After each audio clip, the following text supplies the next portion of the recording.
Ces stages sont destinés à réunir des jeunes cœliaques, à leur expliquer ce qu'est l'intolérance au gluten. L'intérêt, c'est de pouvoir proposer à des jeunes déjà de pouvoir partir sans leurs parents pendant une semaine, parce que c'est difficile de partir en colonie ou en camp avec un régime aussi strict et difficile à suivre. Et puis ça permet aux jeunes en plus de se rencontrer, de partager leurs expériences et de dédramatiser leur maladie et d'apprendre à mieux la connaître et à mieux la gérer. Il y a le paramètre instructif, donc là ils apprennent effectivement beaucoup de choses par les cours. Et puis il y a le paramètre amical, puisqu'en fait eux dans les stages d'enfance se rencontrent, ils sont de régions différentes et ils nouent des liens de copinage, d'amitié. Et effectivement, s'ils ne s'étaient pas rencontrés dans ces stages, étant de régions différentes, ils ne se seraient peut-être jamais croisés. Et ici, on se retrouve entre intolérants au gluten pendant une semaine.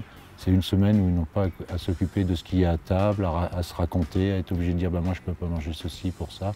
Ils ont tous la même pathologie. On leur explique ce qu'il se passe quand ils font des écarts et pourquoi il ne faut pas en faire. Parce qu'on sait qu'à l'adolescence, les jeunes font beaucoup d'écarts. La plupart n'ont pas de symptômes, donc c'est assez fréquent. Et cela leur permet aussi de pouvoir se retrouver entre eux, de pouvoir partager leur expérience, de pouvoir questionner, avoir un médecin sur place qui peut répondre aux questions, aussi bien en diététique aussi. On fait de la cuisine, on fait de la réglementation. Voilà, pour leur permettre d'entrer dans la vie étudiante et dans la vie professionnelle avec un bagage déjà, savoir comment gérer par eux-mêmes leur régime. Le gros problème, c'est de toujours se poser la question, est-ce qu'il y a du gluten, est-ce qu'il n'y en a pas? Ils arrivent ici, ils savent que tout est sans gluten, ils n'ont pas posé la question, ils mettent les pieds sous la table et c'est un poids en moins en fait, qu'ils ont pendant la semaine de stage, quoi. Ils ont la sensation de retrouver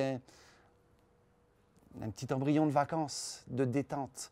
Parce que ce qu'il faut bien vous dire, quand vous recevez une famille de parents dont les parents ne sont pas malades, mais qu'ils ont 3 enfants qui sont malades, ben pour eux, la vie de vacances devient excessivement compliquée. Ou alors c'est maman qui cuisine tous les jours. Mais ce n'est pas toujours les vacances pour elle.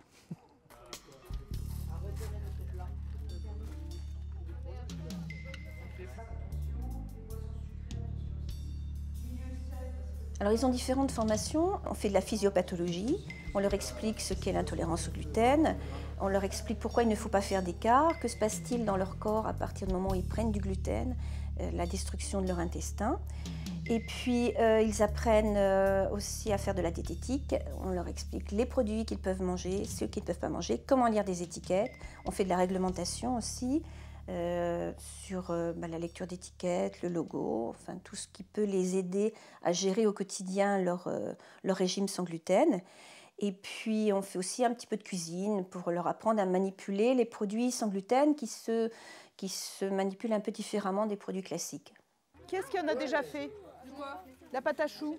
Moi.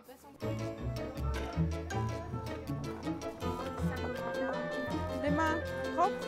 Là, on fait chauffer du lait, de l'eau. Il faut que ça soit mesuré précisément. Ce qu'il faut, c'est qu'ils s'intéressent à la cuisine parce qu'effectivement, il faut cuisiner un petit peu plus quand on est cœliaque. Surtout les pâtisseries qui sont beaucoup plus difficiles à trouver sans gluten que l'alimentation, les plats salés. Tu lui dis stop. J'ai proposé au groupe de jeunes de faire une recette de choux, qui est une recette très facile à faire quand on démarre la pâtisserie sans gluten. On se dit qu'on n'est pas tout seul et c'est vraiment un moment super agréable puisque on est normaux, mais je veux dire on se sent vraiment très bien intégré, tout le monde comprend ce qu'on a, on n'a pas besoin de réexpliquer 15 500 fois qu'est-ce qu'on mange, qu'est-ce qu'on fait, pourquoi on a ça, etc. Enfin, vraiment, ça apporte du réconfort et vraiment, c'est très bien.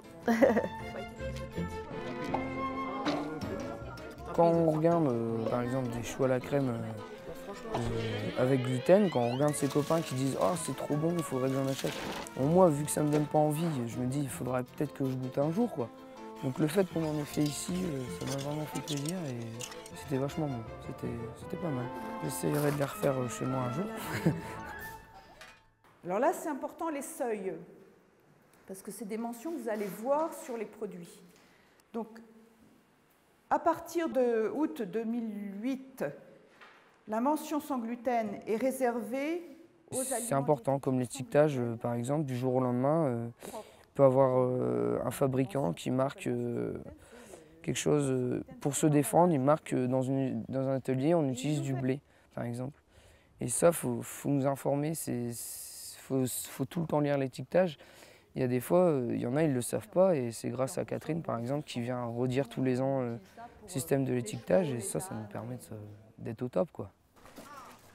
Pendant ces stages, on a la possibilité de faire goûter aux jeunes les produits sans gluten de nos partenaires. Donc ils ont une gamme assez étendue avec des nouveaux produits qu'ils ne connaissent pas.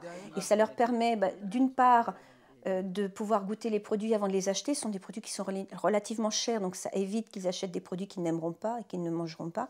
Ça, c'est leur côté à eux. Et côté partenaire, pour les fabricants et distributeurs de produits sans gluten, ça leur permet d'avoir un retour, puisque les jeunes vont remplir des fiches en donnant leur appréciation sur les produits, s'ils aiment, s'ils n'aiment pas, si c'est trop sucré, trop salé, etc. Ok, alors après, le pain de mardi soir.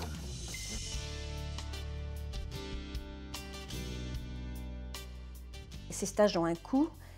On essaye de pouvoir l'ouvrir à un maximum de familles, donc il ne faut pas que le prix soit trop élevé pour les familles. Donc il y a une partie qui est prise en charge par l'association et une partie qui peut être prise en charge par des partenaires et permettre à ces jeunes de pouvoir partir plus nombreux et que ce soit vraiment ouvert à tous. Vraiment, c'est vraiment une période de l'année qu'on attend, de pouvoir tous piquer dans le plat, de passer des repas avec des miettes de pain sur la table. Vraiment, c'est vraiment bien. Je suis encore parti en vacances il y a 15 jours avec de la famille qui connaissent très bien la maladie. Ça me faisait bizarre de partir avec 2 valises, par exemple. J'avais une valise de vêtements, une valise d'aliments sans gluten. Et là, le fait de partir rien qu'avec sa valise de vêtements, ça m'a procuré un plaisir fou. Je veux bien vous éclairer si vous avez besoin de lumière.